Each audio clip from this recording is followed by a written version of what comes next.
দিনের নবী মোস্তফায় রাস্তা দিয়া হাইটা যায়, হরিণ একটা বান্দা ছিল গাছেরই তলায়। আরে বা তুমি ফকির না?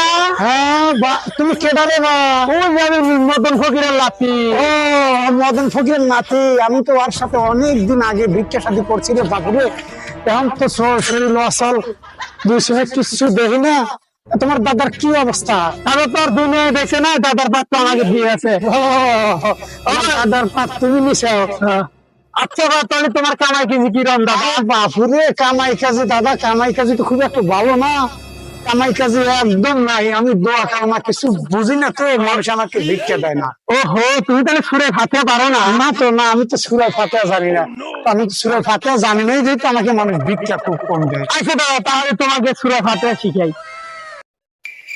তাহলে তুমি এখানে বসো গাছের নিচে। হ্যাঁ হ্যাঁ হ্যাঁ, সুরা ফাতাটা আমার তুই ভালো করে মুখস্থ করে দিস।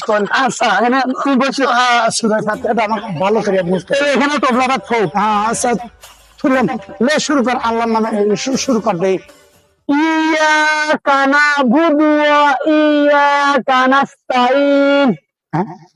শালা হুমুন্দির সওয়াল, আমি কানা দেহা শালা হুমুন্দির সওয়াল আমাকে পাকলে নাকি? আচ্ছা রে নাতি, তুমি কি আরে তোমার চলাচল অবস্থা কি অবস্থা? তুমি কিভাবে চলো? দাদা আমি ন্যাংরা তো, আমি দাদার পাত্তা নিছি, আমি ভিক্ষাই করেই খাই। বুঝছি, শালা হুমুন্দির বেটা গেছে পাকাবো। আমি তোমাকে একটা সুরা কই, তুমি সুরাটা কিন্তু মুখস্থ করো। আচ্ছা দাদা, কবে তুমি কও।